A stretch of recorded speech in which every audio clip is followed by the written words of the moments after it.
Welcome to the First Turn. I'm your host, Hyena, and today, Llama and I talk about some Warhammer news. We talk about the preview of some of the new rules for Old World, and how the design ideas might bleed over into the other major games. We talk about news of Flesh Eater Courts, and the Black Talons Regiment of Renewn coming for Age of Sigmar. We talk about our upcoming major tournament in our area, and how local meta differs from that of the whole community, and more.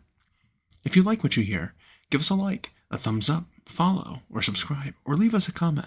We'd love to hear from you, answer your questions, or talk about a topic you're interested in. Alright, let's get to it. So we had some news about Old World. We had some, so I want to talk about that, actually. I don't know if you read that article. The first look at the Old World rules. Yep. We had the new Necron Overlord. We had the teaser for Flesh Eater Courts. Oh, and they moved all of their different shopping sites now to one. I hate it. I've tried to navigate it on the phone. I don't get it. No, it's so bad. Because it was almost like the news page, and then you had to like... Well, it's scaled up so that each thing, it takes up a full screen. You have to scroll all the way past it to see the next thing. And it's just... Like, they could probably fix it with just some reformatting of like the tile sizes. That would help a lot. Yeah, the Necron Overlord's interesting. I've seen some people love it and some people not. But this is just, they were releasing a new one that has a very specific enhancement on it. Right? Okay. Or a piece of war gear that's new, perhaps. So, with the Necron Overlords and the Lords, they've made very specific models now that have each loadout. Same with all the techs, all the Cryptic things. So there's like 4 different Mancers that all have a different loadout, but they all have a different name and different purpose. Lords are all one data sheet that have different options and things like that. This guy who teleports... I think he still technically has a Res Orb, maybe, which hopefully he should. But then they came out with the Overlord from the last box against Necrons. What was that one called? Indominus? Yeah. So that box had an Overlord in it, too. That's like the Tachyon Arrow one. And then there was the Scythe guy. Yep. And then before him, there was the, ice skating pose, metal / Finecast Overlord. Yep. Who was just a dude with a war scythe, basically. And so, like, I think they're trying to make very similar, like the Space Marine Captains. They've got very specific loadouts with, a very specific model. The model itself, I think, is very busy. It is. I wish it was like an event model or a year 4 Warhammer Plus model. Or like it's something that somebody converted and made their own like custom Overlord. Because I don't like that this is the stock model, right? I think there's way too much going on with it. Yeah, it's all atmosphere. Yeah, and it's just like it's too busy for like a tabletop model. You know what I mean? And I wonder in 3-dimensional space if it feels emptier in between his translocation stuff. Because they tried to do this thing where his legs are still phasing in, but they're disconnected. Right. And I don't know. It's neat. It's okay. But atmospheric stuff is always hit or miss for me. You're right, though. I think this would have been cooler as a limited edition of some sort. You can get it if you want it. Right. Otherwise, here's a generic plastic Build-A-Bear Lord. Yep. Kind of cool on that. I'm not a fan. The rumor engine was cool because it looked like maybe an Instigator bolt carbine or something. Maybe. Which is Instigator? Is that what it's called? Whatever the Inquisitor like crossbow bolt guns are. Sure. Because that kind of looks like the one that what's her name is wielding with the Greyfax? Pilgrim hat. Yeah, Greyfax. She kind of has something similar to that. So I wonder if that's a 40K thing. We got teasers for Flesh Eater Courts finally. There's no way that video of the cornucopia where it's like switching from like vegetables to just like racks of raw rotten meat isn't Flesh Eater Courts. Yeah, no way. There's no way. And it hints at the delusion that they see. Exactly. Yep. So we had news on that, which that's exciting. Maybe we'll see that here in a couple weeks from the next Warhammer World. Yeah, I hope so. Sort of preview. We got rules released for Neve and her band. Interesting implications going on there with that. And I'll get to that. Because the implication. Yeah. Because, implication. So we'll get to that. And then there was news about Old World that, while, again, not crazy about Old World coming back, there was some interesting things that they hinted at with the rules previews for it that I do want to talk about. So that'll probably take us through the hour. First off, I want to start with, let's see. Let's talk about Neve.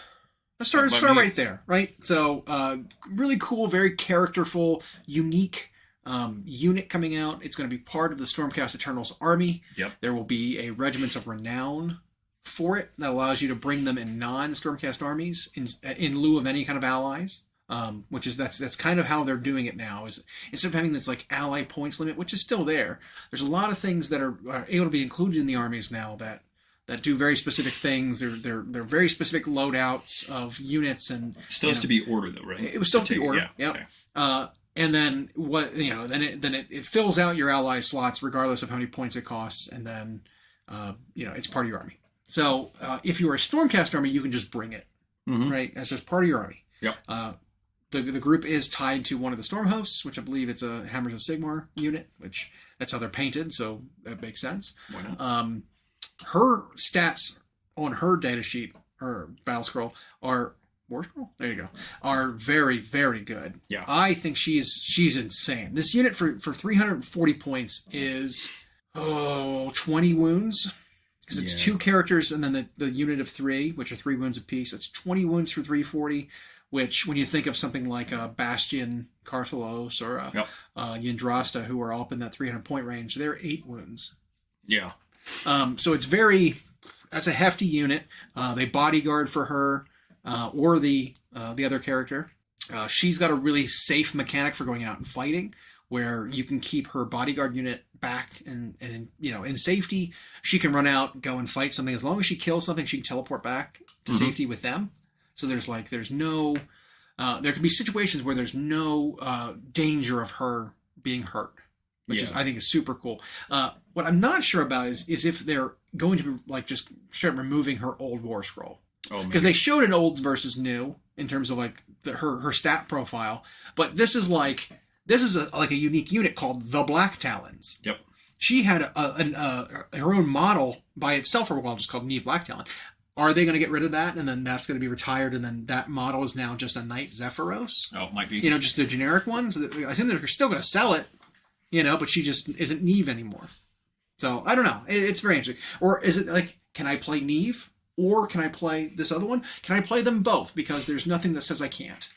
You know what I mean? Yeah. I don't know. Yeah. It's a little weird. Does this mean Stormcast are going to get an update too? I mean, I'm hoping that.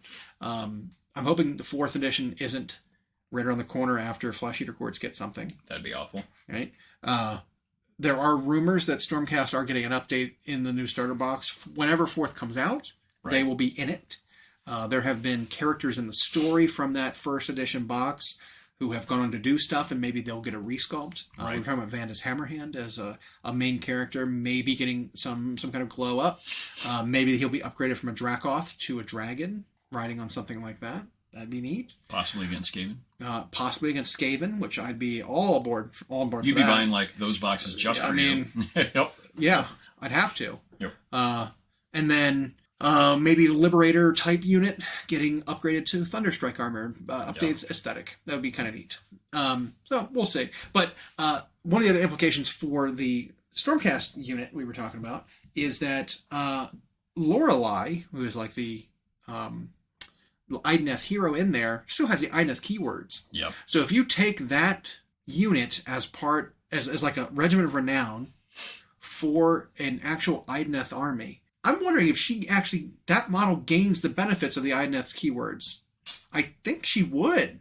So, which would be kind of very interesting. I don't know, because like technically she's not an ally, and because allies are like prevented from getting certain buffs and artifacts and spell lores and things like that. I don't know. It's very weird. I want to see how the FAQ shakes out for that, because that would be interesting. Yeah. And for the sake of cleanliness and pruning bloat, I do not want to see this be legal and the old one be legal and both on the tabletop. And well, if you played this and then the old one, you're just handicapping yourself because she was not very good before. It's true. But you're right. I don't want to see like old version and new version at the same time. Yeah. Right. I think they've already kind of covered some of that with, think about Soulblight Gravelords. You had Radagar the Beast and Radagar the Wolf. Yeah. And I think you couldn't play both of them at the same time. It's one or the other. So that's 2 different versions of the same character from different eras. They have the same, moniker. But they're unique for that name. Yeah, I suppose it's just been so rare in Warhammer games for the same character to have two forms both legally playable at the same time. Right. But I have seen it in other games. Right. Where you have like... look at Marvel, the Crisis Protocol. Yep. You have, you look at Spider-Man, right? Yeah, there's a ton. While each different Spider-Man is a different name, there are multiple versions of, I was going to say Tobey Maguire, of Peter Parker Spider-Man, and it's unique. You can only have one Tony Stark. And there's two Black Widows, and there's two... That kind of thing, yeah. So... Yeah, it is a precedent in other games. And then didn't War Machine have P and E versions of the same guys? Absolutely. And, but you can only ever have one Warcaster anyway. Yeah. So, meh. So I hope they address that right away. So that kind of thing doesn't actually come up. And they don't ! Say yes to everything. Right. But yeah, they were super cool. I can't wait for them. They look great. I don't know if it's an auto-include, but they are very, very good. Yeah. There's still some drawbacks to it. They are foot heroes. They are low wounds. They've got decent saves, but they're a little expensive. They're 17 points a wound, which is still kind of a lot. I don't know. It is a very good unit with some finesse, sort of clever play. They could be very good. Well, yeah, and like we had discussed earlier, getting them into a pretty good position where she can just launch out, kill something she wants, and then teleport back. Yeah. Basically for free. Yeah. Yeah. Pretty good. Yeah, super good. So that was neat. Pretty much all the rules recently for, things added to AoS. Because they've done a number of PDFs recently for the different things for Warcry and for the and they also gave her a profile. They also gave her a profile for Warcry. Yeah, which is interesting. That's interesting too. I'm not crazy about the two Warcry warbands they came out with. One being the Eggnapper Cruel Boys unit, and then the Vulcan, whatever, Flamekeepers. That really, really cool Fire Slayers unit. Their rules aren't very good at AoS. No. So, they were kind of weak. I feel like they're not a staple. They're not a unit that will be a staple addition to the Fire Slayer roster. Yeah, unless they also have some sort of update coming that they're planning on. Yeah. So they give us this vanilla. So they were okay. We also had, the Old World. So, like I said, while I'm not crazy about Old World, it's still a thing. Just because I know, I'm familiar with the rules already from Old Edition. And it just, I don't think there's any addressing it, There were some interesting things that they were showing off, namely related to something similar that they're doing in 40K. So, trying to figure out how to do magic and psychic powers correctly is something they're experimenting with a lot right now. Yes, they are. Because all three of these games have three different mechanics for essentially the same thing. Yep. And that is magic, right?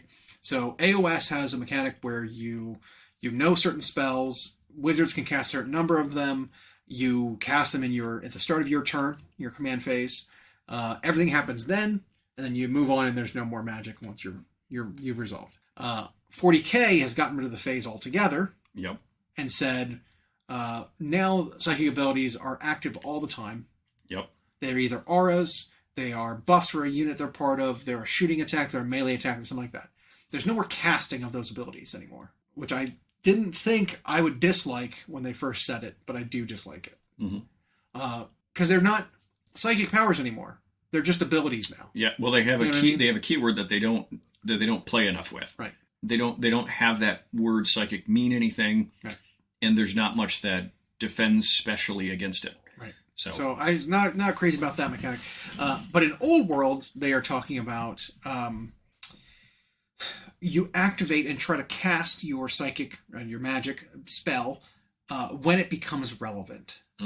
So if a wizard can only cast a certain number of spells, and you've got some kind of a shooting spell or a melee spell, but you only cast one per turn, you may forgo your shooting and attempt to cast your melee spell later, and then fail. You know what I mean? There's decisions you'd have to make with what spells and when you want to cast them. And they haven't said whether casting is going to be like it was before, with a dice pool, or if it's just cast on 2d6. One of the spells they showed off was a casting value 7. That's super low for old fantasy. Yeah. And so I wonder if it is just no matter what spell you're casting, if you cast it on 2d6, you're looking for a 7 for this spell. Something like that. Yeah, maybe they simplified it. Just to give people an idea, they showed off 4 steps of the turn sequence. which is the strategy phase, the movement phase, shooting phase, combat phase. And in that strategy phase, there's 2 types of spells you can do in that one. Mm-hmm. Anything called an enchantment or hex. Right. And then in the movement, you can do anything that's a conveyance. Mm. And then in the shooting phase, you have magic missile and magic vortex. Okay. And then in combat, you have assailment. Okay. So there's these spell types that looks like can only be used, which categorically I like that. I like when they're defining when it can be used. Yep. But this even may be, we talk all the time about how you see rules they play with in AoS, and then some version of it shows up in 40K later. Yep. I almost feel like they're doing that with this. And that was the kind of point I was going to make, is that I like this. I really like this. I've been saying for AoS for a while now that, like, the fact that casting spells before you're able to move into range to cast a valuable spell is a gigantic flaw in that game, right? Like, I've got the spell that just it shoots my opponent. Well, I can't move yet, so I better be able to cast. I better be in range at the start of my turn. Otherwise, I can't cast my spells on my opponent. Right, so your wizard spends a turn or more just moving, doing nothing. Yeah. Yeah. And so, like, they try to do something with it with Arcane Bolt, where they changed it that you, like, buff yourself with an Arcane Bolt buff, and then at the beginning of any phase, you can unleash it to a unit within range. Well, that's kind of what they're trying to do here, is saying, like, well, how about instead of saying, well, I cast it in the beginning of the turn and I hold on to it, you just cast it when it becomes relevant in, like, the shooting phase. There's still a chance of failing. There's still a chance of your opponent denying it and shutting it down. There's defenses against spells and against mortal wounds caused by them. There's a lot more of that. Different, like, categories of spells I like the idea of. A buff or debuff in your command phase is perfect. Before you move, you do anything, you buff nearby units, you debuff enemy units nearby. Cool. A conveyance spell means that's a movement spell. You're projecting yourself in the movement phase. Bonuses to move, repositions, you gain flying for the turns. Those kind of spells would be during the phase where it matters, which is movement. And you, as the player, choosing the order in which things happen in that phase. So you're like, I'm going to make him fly and then move him. And, and then whatever they call the shooting, the vortex and the magic missiles. Yep. There are all kinds of different, can be all kinds of different vortexes, all kinds of different magic missiles, but those are the 2 categories, right? Direct damage, and then AoE ranged ability, right? And then whatever they called the what was it? Assailment. Assailment. It says wizards attempting to fend off their attackers. Yeah. Which could be like, while in combat you use this and the opponent suffers D6 hits. Right. That's as opposed to the wizard, like, fighting with his staff. He casts a spell at short range that, like, hits a bunch of guys. Charges the Crozius. Charges the Crozius. Jesus. Yeah. So that kind of thing. Yep. Or it could be, I would assume it wouldn't be something like Lead Blades or something where you're buffing your unit in the combat phase. That would be your enchantment earlier. Possibly. You know what I mean? And so, like, this seems like this is literally a melee range, like, attack spell. And so, like, I really, really like this idea. I hope this filters into both other games. Yep. Right? Like, both 40K, failing your psychic abilities and being able to use them in relevant phases, cool. And then not being stuck with the command phase spells from AoS. Well, and I see how they want each game to feel different. But, like, when a good idea is a good idea, and it can work in the system, I agree with that. Endless spells to me, for example, in AoS, maybe it's because we don't practice enough, feel a tad clunky, but I almost feel like if that, or any of the types of spells like you were just defining, had phases they applied to, it would feel a little more useful.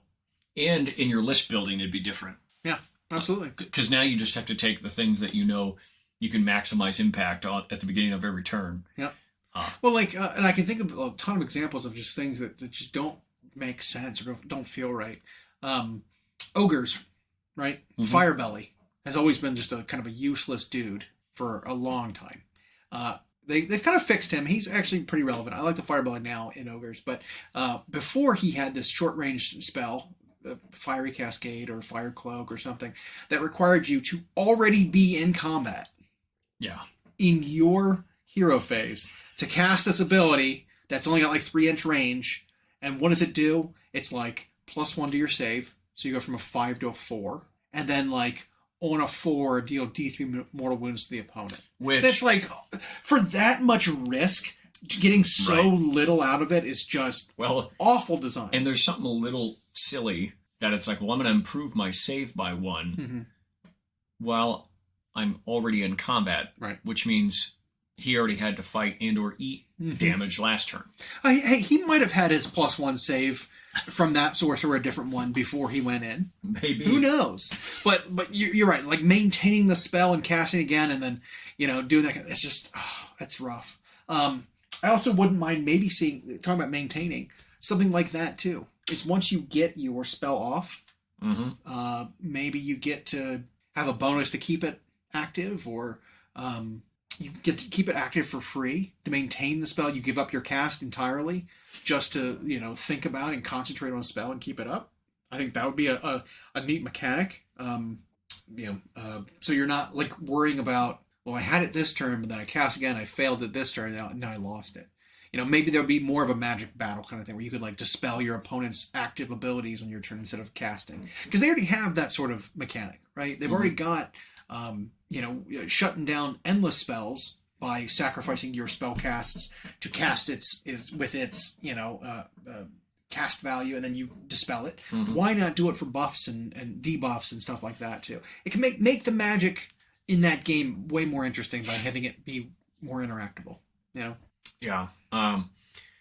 It also looks like they break each phase down into these 4 steps, which is neat. Like that strategy phase, which happens at the beginning, which I imagine is like the hero phase or the command phase of the other games. And so it's broken down into 4. The first one's start of turn. So some units perform special actions or take tests, and they give an example like stupidity, which is an old one they're bringing back. And then as an addendum, some scenarios may require you to check whether a victory condition's been met. Sure.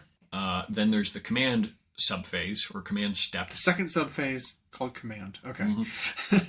Yep. Okay. Yeah, and then it talks about when you cast particular spells that happen there, and then you rally fleeing troops. And I imagine they are fleeing from whatever happened to them previously, right? And this is when you attempt to put up the banner. So that's interesting. I like clear and concise. I always like clear and concise.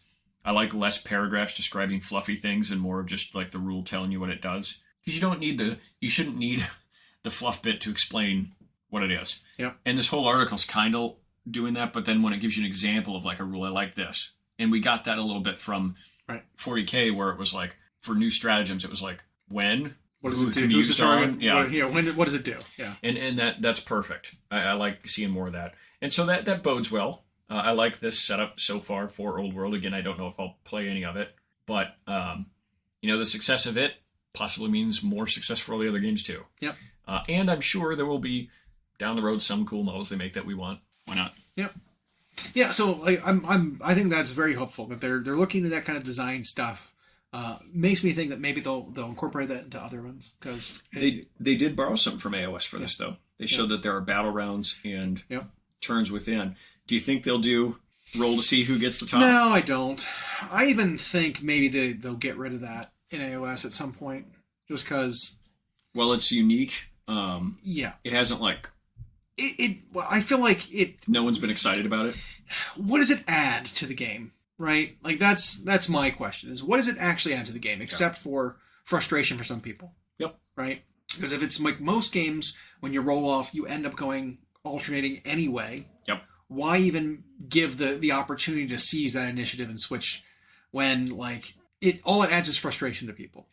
It's like I lost the game because my opponent, at a key moment in the game, they got to go bottom and then top. Yep.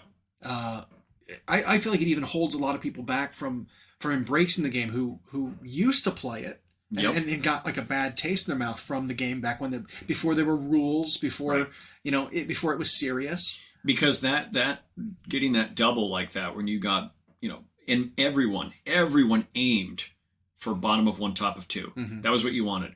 You wanted to win the first roll off and say, I'm going second, and then hope for that top of 1. Because when the game was much looser, you had so many of these battalions, especially, that could do these bonkers move and charge type things, and so you took a big blob that stayed out of range until your bottom of one, Yep. and then you did everything to get them up there, possibly even fight, and then you got the top and you wiped out most of your opponent's army. Or combos that just require you to get in range, Yep. and you are out of, you're intentionally out of range of a combo for your opponent's next turn. Yep. And they move up and they take a gamble, they throw their ass out in the wind, to try to like hope to get top of 2 so they can move again and then, hit you with everything. Even though you were careful, Yep. you measured out, and I can measure out and stay safe with if my opponent gets 1 turn, but if they get a second turn, I'm toast. Yep. Right? Because they just run up at me, and then like they get to move twice and charge. Like, you can't plan for that sometimes. Correct. And so like what happens? I lost on a single dice roll. And, that kind of, it doesn't feel good. And we know that even though there's been data they've shown that the double turn and whatever is not nearly as impactful now in AoS Right. 3.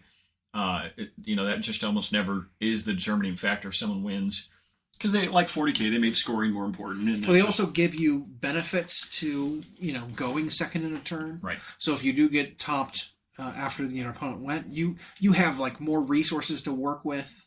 There are reactions that allow you to like That's a overwatch big one. and allow you to reposition to get a unit backed up out of range of potential charges and stuff like that. But even with that, to your comment just seconds or minutes ago, there are people who haven't played with those new options, and so they still have the taste in their mouth of getting double turned and feeling like that's what the whole game is. Well, and then some armies had like 40k levels of shooting. Yep. And that's another thing, is you only get to shoot on your turn.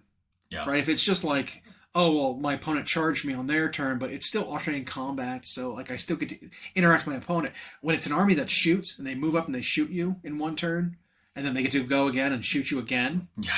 It's like, well, my army's just obliterated, and they're not even in range for me to do anything to them. Like that's a lot how early AoS was, where it was like the shooting units. Are There was insane. like that battalion with the orc bows that you could. It was called Cunning Ruck. I remember that.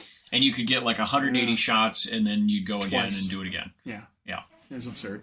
Like almost nothing survived, and that was when things weren't durable. I mean, things aren't durable until there's like a strength toughness introduced to the game, or -1 penalties to wound or something because of something is tough, which kind of as a universal rule. It's still going to be things just die in this game, but there are definitely things now that have better saves than they used to. Yep. Like 4-up save before was like, this is pretty good. 4-up save with a +1, it's like, it's the best you can get. Now they're just units with innate 2-up saves. Kind of, not a lot, but not a lot. But they're relatively common. They've also made a lot of shooting come more at a premium now. A lot of stuff that has shooting doesn't hit as well, or it's very expensive. Yeah. Stormcast Judicators, which are their normal little bow guys with the long bows, are like 200 points for 5 guys. Yeah.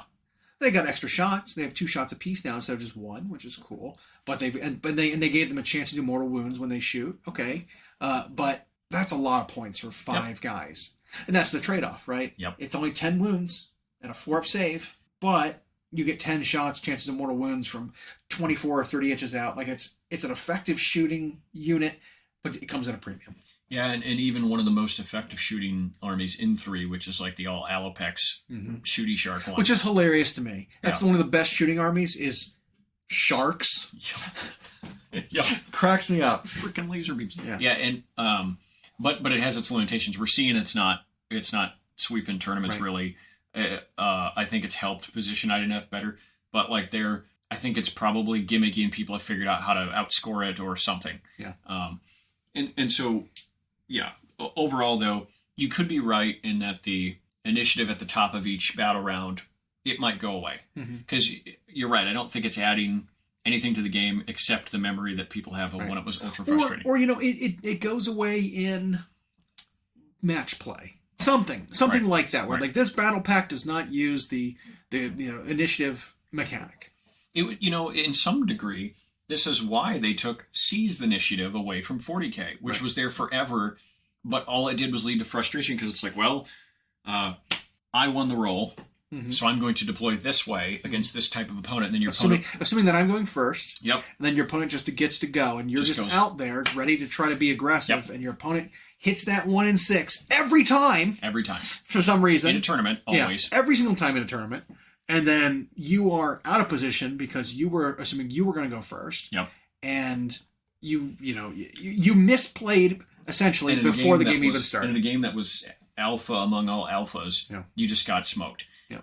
And I heard people try to defend it to the last, not many, but some try to say, well, you need to punish people who play aggressively. It's like, well, the only reason they even deployed aggressively was because they thought they were going first. Mm-hmm. And now you're just saying, no, now you're deployed stupidly, and I get to just take that all away from you. So I was glad they did away with it, along with other measures they've done to make turn one feel less stingy.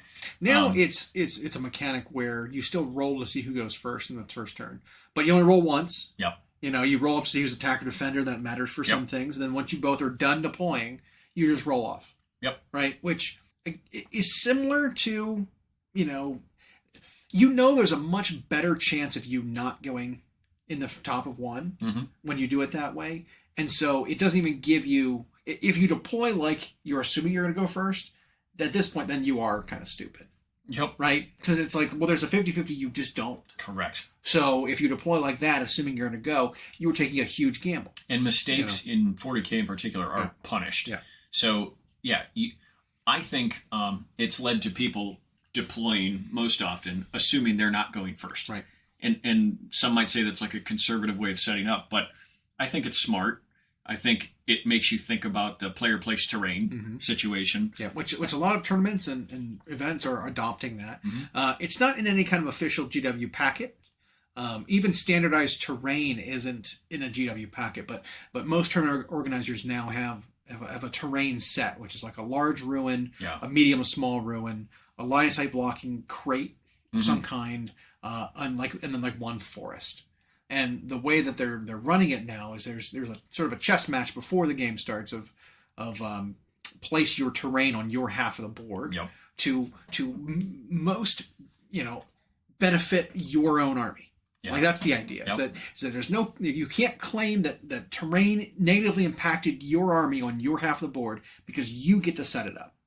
There's not some symmetrical, plan that they're using. You get to choose. That way, your Baneblade never gets blocked by terrain. You could always make a big enough gap for your big models to fit and things like that. And apparently, it is going over very well. Yeah, people have liked it. The game is fast enough in this edition so far that it's not adding a ton of time to the game, and so people aren't just like running out. It's remarkable because a couple of editions ago, I think when we all went and played 6th at Adepticon, they gave us 3.5 hour rounds and everyone would run out of time. Run out of time like on top of 3. Yeah. Like it was Now they give you 2.5 hours plus placing terrain, and it's like 70% are finishing their games on time. So that's pretty fantastic. And I think Games Workshop is aware of the player place things. I think they talked about it during the coverage of the US Open. I don't know if they used it at the US Open. I don't know if the players were doing that at first. But you're right. I've seen mostly positive because it's like, well, I can make sure I don't get alpha struck. Yep. I can make sure my stuff's not just blocked because the TO set the terrain up this way. Right. Yeah. Just completely screwed by the mission. Right. And the table setup, like, that feels really, really bad. It does. So, and then you don't have to worry about, like, my sponsons on my Baneblade don't fit, but the chassis does. Am I good? Does that count? Right. You have to, like, clear it with your opponent and stuff. And then bring someone over if they're being chippy. Yeah, exactly. So it avoids all that kind of stress, all those problems. There's this agreement that, like, you've set your terrain up how you need to for your stuff. You measured it, yep. We're good. So I do prefer that. I think that's a very good. It takes a little tension away right away as you negotiate that, and it adds a tactical element to or strategic, whichever that would be, to each player. Put something in their hands. Yep. And you're right. You remove at least one source of blame immediately, because now if the terrain sucks, it's mostly your fault. Yeah. So you set it up. So if you get yourself stuck, it's like, well, you did that. Yeah. So I like it. What else was there? Oh, I don't know. It's Heresy Thursday, so I guess we usually don't. Yeah, that's kind of a dud of a day when a Thursday all we get is like an article for Heresy, and it's either Heresy or they now include that Legions Imperialis, which I'm guessing Titanicus is moving. Yeah, which is I'm sorry, that was what came out today is Legions Imperialis, which is epic, is set in the Horus Heresy. So there's no like Xenos races. It's all Imperium. Right. And so that's bleeding over into Horus Heresy Thursday, which, Yeah, I guess it gives them more I content. guess it makes sense. It does. Yeah, yeah. If they're trying to fill that day with all heresy stuff. The good thing though is if all this stuff is supported, then you give everything a day and like short of special things. But that tournament talk we just had about player place. I will be attending an event this weekend. You will, yeah, that's right. I forgot you guys are leaving. That will have some player placed. It's the MidMo event down in, I don't remember the town, but it's near Ashton. Yeah, it's just south of Columbia, Missouri. Yeah. Bunch of us are going to be down there from this area, this team. I am not playing. I didn't have something ready or painted in time or enough play testing. But you were going to be in that area for something else. Yep, I'm going to a concert, Yep. which by the time people hear this will be tonight. And then hopefully I'll still have my hearing. And then, and I'll be there cheering on the guys. Like Moose will be there, Rhino will be there. A bunch of the Rolling Sixes guys will be there. Yep. Looking to make a strong showing for a pretty big event. It's GT level. I know the one we had at First Turn was 64 players. I think this one usually gets a little bigger than that. Yeah. It gets maybe 90 or something like that. I know that the lists are in at this point. You had to register your lists and submit it to the TOs. And it gives you a little bit of time to prep, right? Because you've already locked in your own list, but it gives you a game plan for what you expect to see. And, see how many, what's your chances of running into something favorable, something unfavorable. Right. And if you do, what are you going to do? And so we could probably go look up how many people are signed up. I don't remember. I think it was somewhere sub 100, but it was still about that size. And I think maybe not everyone's submitted. I thought you had to, but it was kind of surprising that some of the numbers I think are meta calls. Because there's one thing that if you've played any kind of game like this on any kind of competitive level, looks like there's only 64. Oh, really? Yeah, that's interesting. It's usually bigger than that. Okay. Wait, 66, 70. I did math wrong. Okay. It's 11 per page. How many pages? There's like 1. Oh, there's 11. 2, 3, 4. Oh man, riveting. 5. Yeah, so it's like somewhere between 60 and 70 players. Oh. So maybe I think there could be more. Yeah, but I've looked at some of the list.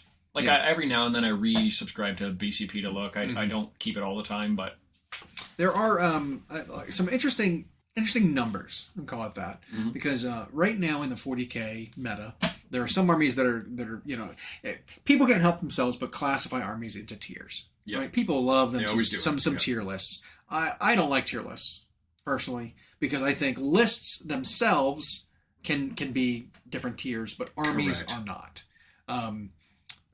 Tau is one of those. Well, and things, players right? adds another layer to that. Sure, but I mean, when numbers are big enough, there's enough players playing. It takes some of that out of it, right? Because like a good player is balanced by a bad player, and generally all players of one faction aren't all going to be good. Correct. And so like hopefully that's taken out of it. It's just the quality of the players. Yeah. But like with like how the meta is shaking out, Chaos Space Marines might be one of those strongest armies. Might be currently. Yeah. And generally when you see a tournament, you expect like whatever the strongest army is to see tons of it, right? We saw some of that in some of the U.S. Opens for that Games Workshop hosted themselves, and it was a little bit of that in order, lots of Eldar, lots of Tyranids when they were on top and they were good. It was like they were spammed out. Mm-hmm. This one is, I wonder if people are playing like meta double bluff kind of thing. So people are expecting everyone's going to be playing Chaos Space Marines.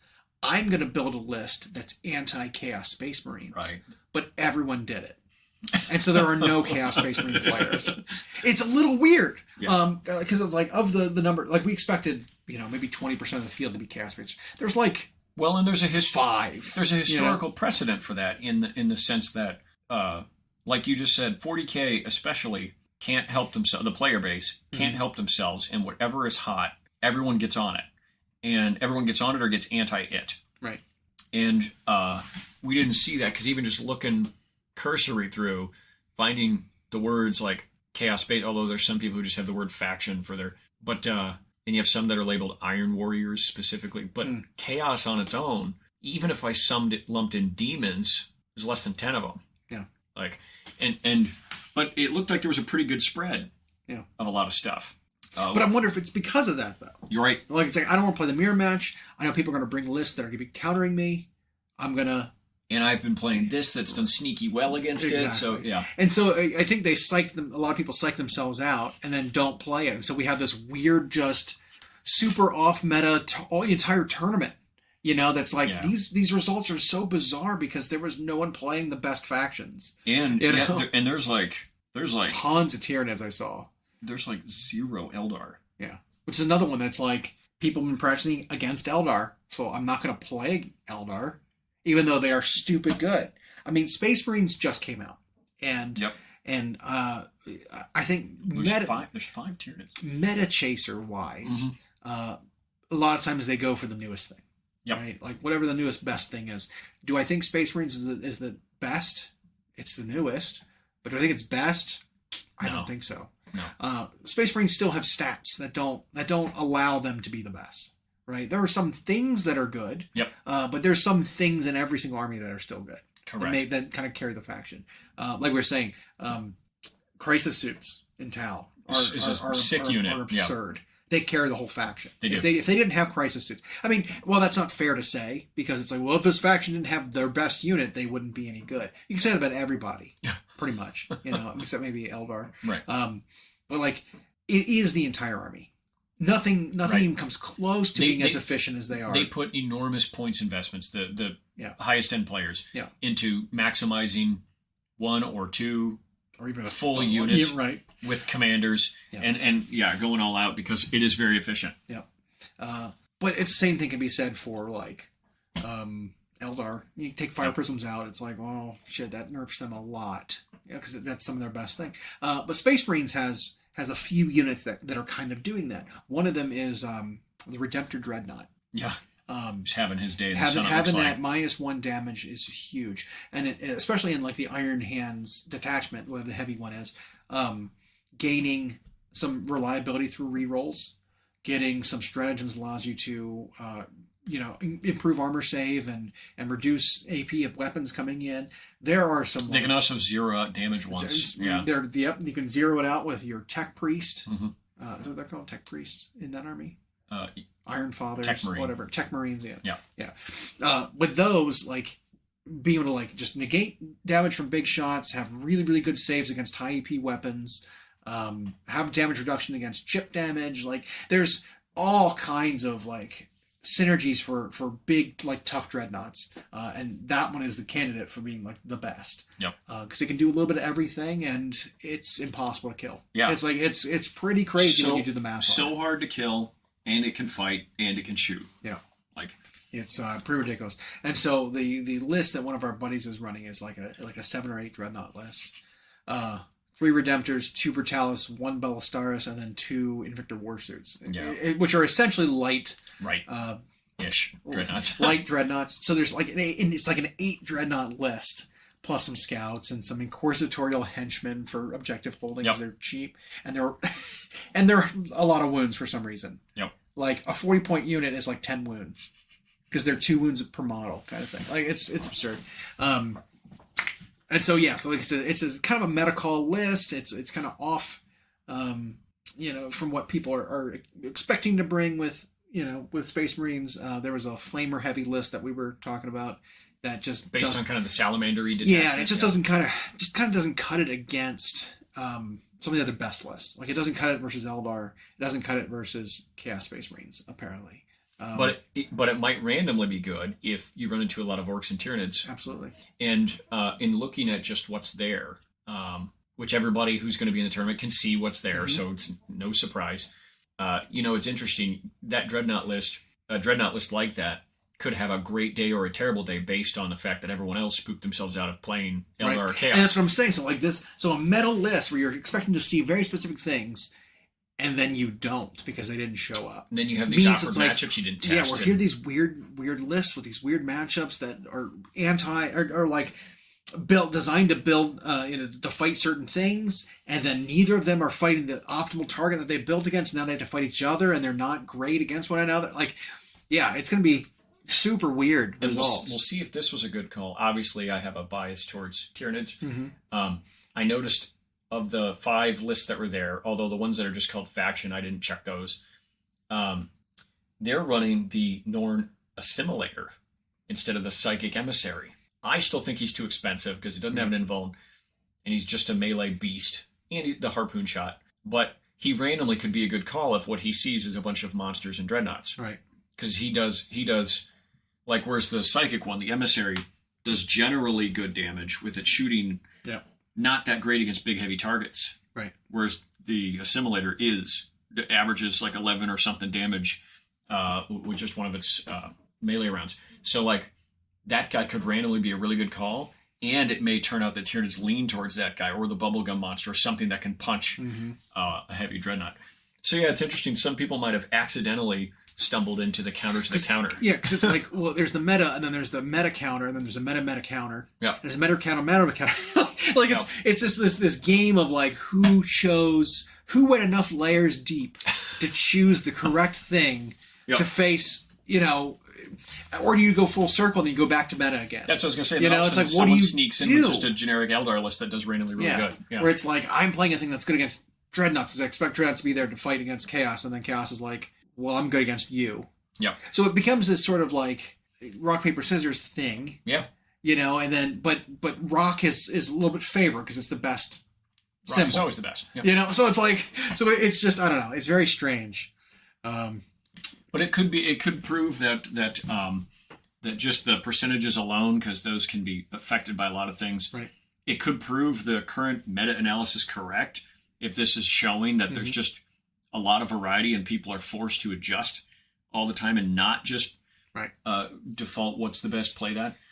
I think when you aren't sure what the best thing is, well, we have historically talked about how some players actually find that frustrating when the meta isn't super easy to solve.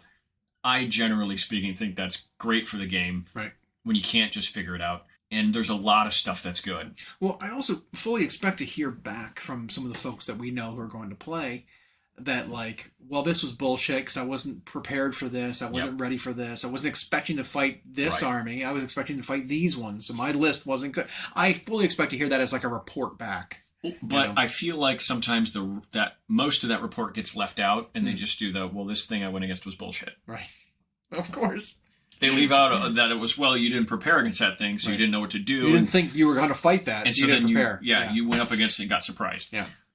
Because that can totally happen in a game with, thousands of units. You can just, but to your earlier statement, you're right. There are some factions performing well on the backs, a very limited list. Not a ton, but I feel like Tau is one of them right now. But Tau has kind of been that way for a couple of editions now, where they've got a list that performs. Right. The army's not universally good because I can list 60% of the stuff that just aren't included in any list because they're not good enough. Yep. It's like a very limited roster of things that are good enough to play. Yeah. Whereas I feel with Tyranids, they're not suffering from that. Yes, most lists are playing Death Leaper Neurolictors. Yeah. And everything. But those are also so cheap that, like, if you couldn't play them, there could be another way Tyranids could go. Right. Those things do score points up the wazoo. And that is the name of the game in this edition. It is. Oh, you're not you can shoot, but you're not gonna. Just do objectives then. Yep. Just do actions that you basically give up a round of doing something to score them at the end of your turn. They're great for that. Yep. And then they're a little fightier than I think we expected. Yeah. And a lot of them have lone op, so it's safe to do. Yeah, they screen out corners and do the objectives without being targeted from across the board. And Moose and I talked about that when we were discussing the tournament. It's partially Games Workshop's fault, part community fault, that for 20 plus years, some of us, and then at least the last few years for the newer folks, you always thought about 40k one way, and you always just ignored objectives. You ignored tactics for the most part. Yeah. You picked what you felt could nose break your opponent so they didn't get to play the game. Then you could go out and score. Now you kind of can't. You could still try to do that, but it's so much more important to score now than it is to try to kill first. Sometimes even looking at their deadliest thing isn't even what you need to be targeting. Sometimes you have to kind of play ignore. It's like, well, I might waste several rounds of shooting trying to get that, or I can go score and make them have to catch me a different way. Right. Well, and then a lot of these objectives, especially the primaries, can only be scored at the beginning of your turn. Yep. They can only be scored X number of points per turn. So if you're not getting them progressively, you are literally reducing your maximum point total. Yeah. Every time you don't accomplish those missions. And it's like, so yeah, you have to do them. Starting at turn 2, you have to be accomplishing things. Yeah. Otherwise, you are, screwing yourself. Secondaries are capped at a certain number of points. And generally, if you were scoring max secondaries, you max out on your secondaries by like the end of turn 3, if you're or turn 4. So you have some leeway there of not accomplishing secondaries because you can get slightly under the number of points you need for your secondaries and still max out. And don't get me wrong, some units in the game currently, like I know there's a couple of different cult or mutant units for Chaos as well as World Eaters that kind of get to do the best of everything because they're so fast, so killy, and therefore they score because they can just go take an objective back from somebody. That they kind of do it all, and so it still feels the same in the game. And maybe that'll be remedied. Maybe they'll see a couple of these events come in because we got this one, we got the World Championships coming up, and they can see if that stuff's just too cheap. But yeah, we've seen it now a number of times that it could be confirmed, and I think people have to start getting used to the idea that like in 40K when you're building your list and formulating your playtesting strategy, you have to think about scoring first, and then how you're going to kill stuff to score. Like you said, it is one thing if like you don't have to think about it because the unit, what it naturally wants to do, accomplishes your missions anyway. Where it makes it maybe a little too easy. And I'll tell you what, that accursed cultist unit is absurd with how much damage it deals. It is it point click deletes pretty much every. It doesn't make any sense like why it can do so much. For so cheap, and it's the cultists. It's not even the Space Marines. Right. It's like some little demon possessed humans. Mutant guys. Yeah. It's absurd. It's a real punch in the gut. Easy button, super reliable, and hardly interactive scoring. That also is killing is kind of bad. We witnessed that for a minute in 9th with Grey Knights for a bit, where they were just like, well, I'm a Dread Knight. I'm just going to stand here and score constantly until you come get me. And then when you do, I smoke you in a fight. And this cultist unit just kind of does the opposite. It's like, well, I can just bulldoze up the field because whatever I touch is going to die, and then I'm going to score. Even if only like 8 models make it to combat, it still kills you. You're dead. I've got 30 extra wounds in this unit that don't matter if they die.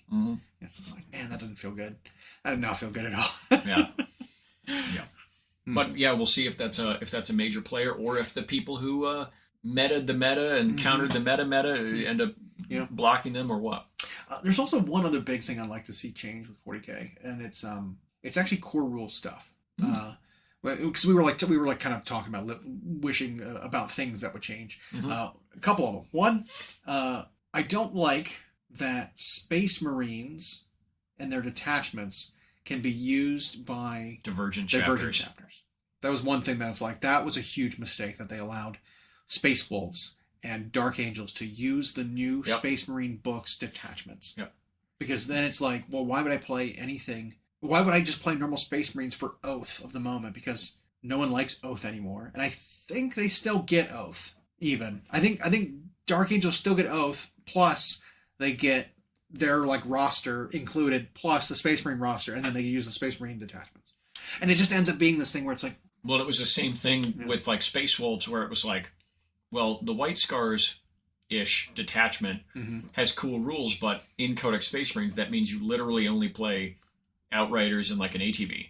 Whereas Space Wolves get Thunderwolf Cav, they get to take advantage of it, which are way better. With their Wolf Lords and everything. You get a chaplain on bike, but who cares? They took away all your captains, took away all your lieutenants, your medics, they took away all that stuff on bikes. Now, I'm contending that until the Divergent chapters get their own books, this is going to be the case. This is their Band-Aid. And I think then they'll take it away. They'll be like, Dark Angels have to use Dark Angels book. I hope so. So that was one thing that I was like, I do not care for that at all. I do not like that. Because our buddy is going to be playing basically his Dreadnought list that he was going to be doing out of Space Marines book, but is doing it in Dark Angels instead as the faction because he gets access to the Death Shroud, or the Dark Shroud land speeder, who can give all the Dreadnoughts stealth. Which is like, that's so dumb. So stealth Dreadnoughts, just for being within 6 of him, is insane. Yeah, so you run them in a castle, basically. Yeah, it's absurd. That's just 25% increased damage reduction, essentially. On already very tough So that was one thing I didn't care for. I agree. Two, I don't like the wording and definitions of some of the qualifiers for doing actions and objectives and stuff. So I'll describe it to you. If you are a vehicle, if you have a weapon with the assault keyword, you are eligible to perform actions in other like situations, like scoring objectives wise, where normally you wouldn't. So if you have an assault weapon, after you advance, you are eligible to shoot, quote unquote, because you have an assault weapon. Yeah. Well, the eligibility to shoot means that you can perform actions. So these units that have this are eligible to score their secondaries after advancing, where no one else could do this. That's absurd to me. Or if you have a pistol. I think it's something like that. Now, pistol is with when you're in combat. So what you can do is another tactic that I think is the most stupid thing. If you have a pistol or you are a vehicle and you are locked in combat, because you are eligible to shoot, and if you don't shoot your pistol, you give up your shooting phase to perform an action, scoring an objective while locked in combat, and then still fight in the following combat because all you had to do was give up your shooting. Yeah. That is stupid. Which, by the way, is one of a number of reasons why the Swarm list of termagants uses Spine Fist. Spine Fist, because it's pistols. So they're we don't literally care just running and advancing everywhere. Yeah. And So it's like, we don't care if you shoot me or lock me in combat. I'm still going to do an objective. Yeah. So there's some things like that I think they fell short on defining properly. Yep. I think like scoring objectives and doing these actions stuff, similar to the previous edition, where they said you can't do actions if you're engaged in combat. You can't do this stuff. They specifically tied the ability to do these actions now to whether you're allowed to shoot or not. And we've seen in discussions, not any that get too heated, but just the phrase eligible to shoot. Right. What does that mean? Is so vague. If you don't have a gun, are you still eligible to shoot? Right. So a unit that's only melee weapons, some people will say, well, you're not eligible to shoot because you can't be chosen to shoot because you don't have a gun. Right. So you're saying that a unit with no gun can't do any actions? Right. That's absurd. Yep. If I'm a close combat unit, because I can't be eligible to shoot, I can't raise banners. Right. I can't investigate signals. But if I've got an ability that says I can fall back and shoot and I retreat from combat, I am still allowed to do it? That's insane. Mm-hmm. You know, like...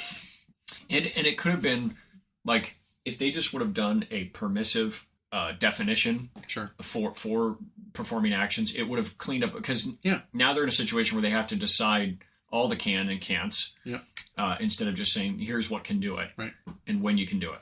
I mean, other games that they have defined this stuff already. Yeah. Like, look how clean it is for doing stuff in AoS. Yep. Right? Oh, if you move, you can't end within 3. If you fell back, you can't charge or shoot. If you fell back, you can also run. If you run, it counts as moving, but you add this extra. Like, define the things. You know what I mean? Like, don't give me, like, well, this vague thing of you determine whether you're eligible to shoot or not. It's like, that's like rolling dice. It's like, I don't know. It's just, it can be so cleaned up, and it'd be so much better if they just, like, brought something else in. Yep. So it's like, there's a few things like that I just like, man, they've missed the mark on this with core rules. Those are 2 of them, faction crossing and that kind of thing, and this eligibility to shoot bullshit is the awful. good news is I expect, like I said, the faction crossing to be temporary until they get their books. Which I hope. And it's really the only ones that can really take advantage of it, but I still don't like it. They should have thought of it. Yep. And then the third thing was, this might be little, but it's just an immersion breaking, like, thing. Torrent weapons attacking aircraft. Oh, yeah. I just don't care for it. No. You know what I mean? Yeah. Like, auto hitting a plane that's zooming across the battlefield. Supersonic with speeds. A flamethrower. With a flamethrower. An entire unit equipped with flamethrowers. Yeah. I hate it. Not only that, you auto hit it. Yeah. I know. And damage it, because most planes right now don't have great stat lines. It's insane. And then, like, just traditions of stat lines, too. I feel like they should change. I don't understand why all torrent weapons need to be D6 hits automatic. Like, if you're balancing it, make some D3, make some D3 plus 1, make some D6, vary it a little bit. Certain units like the Barb Gaunts or this new Flamer unit, I think they are either too good or too bad based on the number of hits they get, right? So, like, creating more reliability in the number of shots they get compared to the randomness of what they spike up to it's hard to determine what the relative value of that unit is, right? Well, because if you roll 6 shots on every guy, it's like, this feels great. Yeah. But now if you roll 1 on every shot, this feels really bad. Same with the Flamer, right? If you roll like a bunch of 1s on shots for Flamers, you're paying points to get those auto hits for a pretty weak weapon, assuming you're going to get like average number of shots that are auto hit. But like, I don't know. Well, and especially in an era where in a lot of their game design, they've tried to shrink the random. Right. Like you tried to put a little more into the hands of the list builder to say, well, I want to take this because it's D3 plus 3 shots, so you always hit average. Or better. Right. And now you're right. They have a bunch of weapons that went back to D6 damage, D6 shots. Because that feels so bad. D6 damage weapons are just, they're so bad. It's like, here's my heavy weapon that you know is factored into my points cost. 2. Yeah. Oh. Yeah. I hit my roll. I landed. I got 1. Okay, make 1 save. Oh, you failed it. Excellent. Here we go. My big D6 damage shot. 2. Yeah. It's like, so you have damage reduction 1? Okay, 1 damage off of my gun. So I can either burn CP to try and It feels bad. So I want some more granularity in what they're in the balancing factor. Like in First Marines, if they were D3 plus 1 hits or something, like fine. Like I think that's so much better than just being D6 autos, per guy. It just feels so bad. Same with like Flamer pistols. If they weren't like D6 hits, either they were D3 hits, something. It's like, okay, that'd be fine. Mm-hmm. Or if they were just 1 auto hitting thing. It's like, that would be cool. Like if there were guns that just auto hit, but they only had a single shot. Like, create more new types of things, know? But that goes to like what we've talked about since 10th came out, where it was like they made all these keywords that we were looking forward to. Yeah. They just haven't given us like... Yeah. When they were like, universal special rules are coming back. Cool. We've got 4. Yeah. Like, well, and they overloaded 1 and gave nothing to any. Right. Like at first, everything had devastating wounds, and then nothing deals really with psychic. Right. And so you create these keywords that really give you potential. But at the same time, now what we don't want to see is halfway through the edition, some codex comes out that takes super advantage of it, and no one else does, and now the creep they tried to avoid happens. Right. They need to, like, if they decide to make a design change, they need to then reevaluate the stuff prior to, and then give someone that to pepper it to every other army that could have it. Yeah, weapon with this type, this number of shots, whatever now becomes this. Right. Which they could absolutely do. I mean, they could fix multiple armies simultaneously by like changing the bolter profile, for example, or the las cannon profile, or the melt-a-gun / multi-melter profile, because so many different models and different units use that weapon. Like changing it just in general would help a lot of different armies. Or nerf a lot of different armies if it's too good. Mm-hmm. Whatever the... Yeah, it becomes a good choice against a really good army. Oh, heavy bolters, we're going to make those better? Cool. Well, look at all the armies that take advantage of heavy bolters getting better. Yeah. Pretty much every Imperial army uses heavy bolters. They would all improve. Or armies that have access to heavy bolters that are otherwise struggling against things that now this is really good against. Right. Yeah. So I want to see more of that, right? Like evaluate big sweeping changes that can affect multiple things.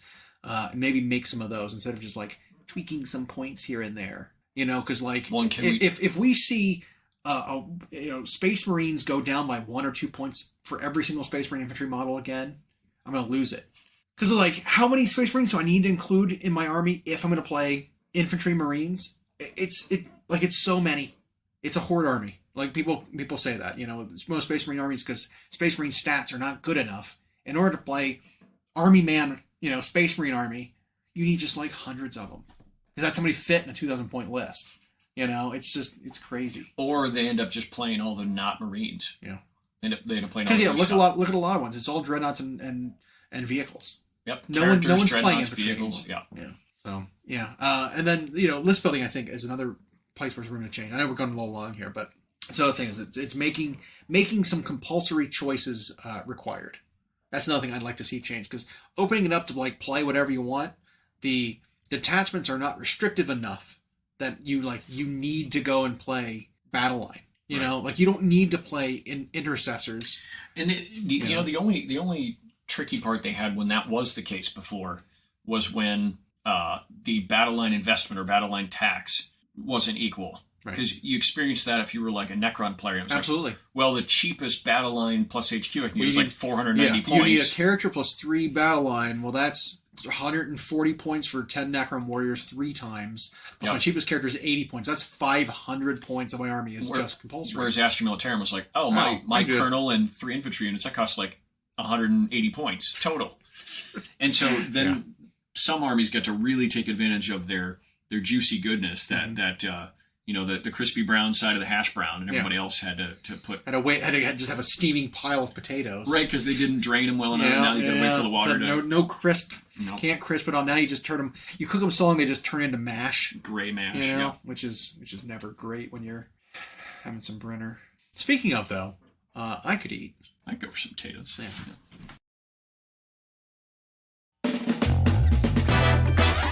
Thanks for listening. We hope you enjoyed. Check out our new episodes every Friday on Google Podcasts, Spotify, and Audible, or on Podbean. You can also follow myself and Llama on Instagram for more. We are at Hyena Paints Minis and at Llama Paints Minis. Music provided by Kevin MacLeod at Incompetech.com. And as always, we will catch you next time.